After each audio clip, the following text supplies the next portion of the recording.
What if I told you there are simple solutions to the three most common problems that almost every aquarium owner faces when trying to keep Otocinclus?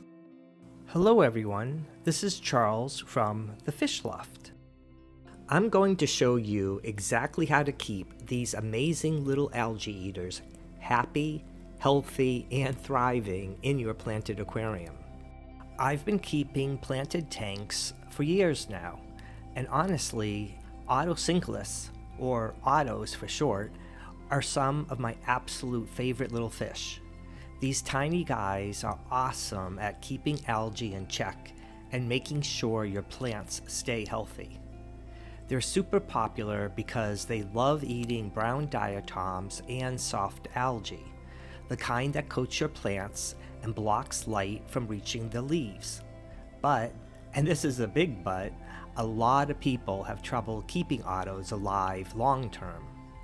So today I'm going to share 3 simple solutions that will help you keep these amazing fish thriving in your planted tank. So let's dive in.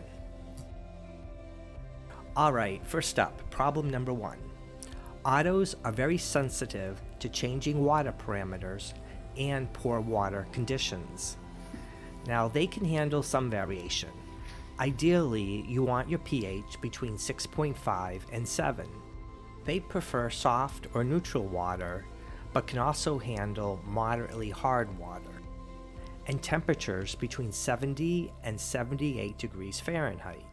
That's about 21 to 26 Celsius.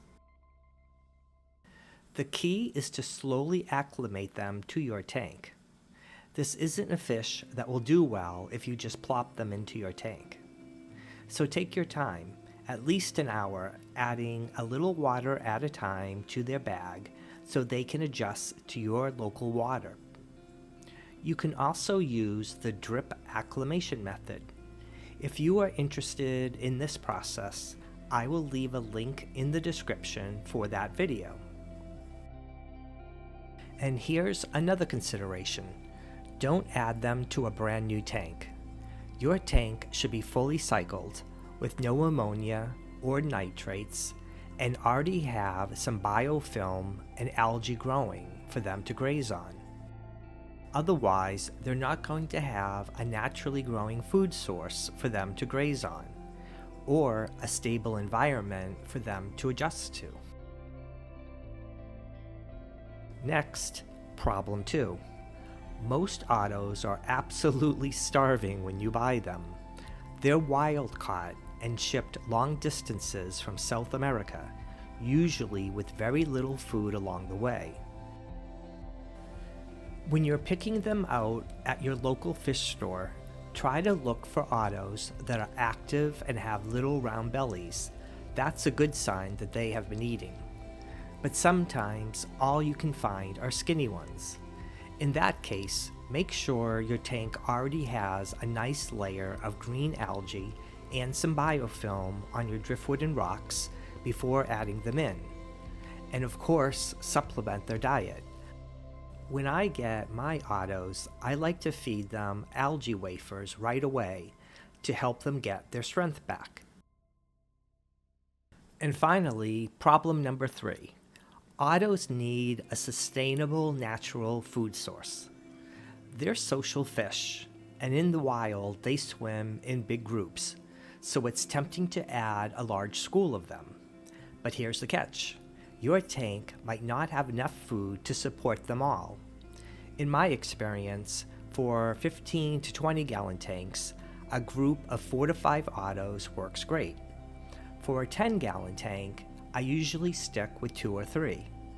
That keeps things balanced, enough algae and biofilm to go around.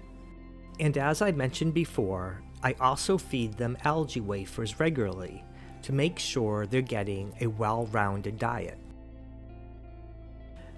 Now that we've covered the main challenges of keeping Otocinclus, let's talk about creating the ideal home for them. Since most are wild-caught, you'll want to recreate something close to their natural environment. They come from slow-moving, well-oxygenated rivers and streams across South America. from Venezuela all the way down to Argentina. So set them up in a well-planted tank with driftwood, rocks, and a gentle water flow. All those surfaces are perfect for algae and biofilm to grow on. Plus, they give your otos plenty of places to rest and to hide. Otos are peaceful little fish, so they do best with other peaceful species. Think tetras, risboras, danios, small rainbow fish, and dwarf gouramis. They also get along great with other cleanup crew members like corridors, coleloches, shrimp, and snails. Otos stay pretty small, about 1.5 inches long or about 3.8 centimeters. If well cared for, your otos can have a lifespan of 4 to 5 years in your aquarium. They have a light brown, molted color, slender body with a dark stripe running along their sides. Instead of scales, their bodies are covered with rows of bony armor plating, similar to corridoras, which helps to protect them. Their size actually gives them a big advantage. They can clean delicate plant leaves and tiny crevices that bigger algae eaters, such as bristlenose plecos, just can't reach. You'll often see your otos hanging on your aquarium glass or perched on leaves. Even if they didn't eat algae, I would still keep them because I think they are quite cute, and I get a kick watching them dart around the tank and then coming to rest on a piece of driftwood or a leaf. They are just full of personality, and they bring a lot of entertainment to my tanks. Once your otos settle in, they're pretty easy to care for. Just make sure they always have some soft green algae or biofilm available, and supplement with algae wafers or blanched veggies like zucchini or cucumber. Even if they didn't eat algae, I would still keep them. They're just that cute, and they bring so much personality to my planted tanks. If you follow these tips, you'll have healthy, happy otos that thrive for years. If you found this information helpful, please hit the like button and consider subscribing so you don't miss my next fish care guide. And if you've got the time, check out some of my other species profiles. You might find your next favorite tank mate for your otos.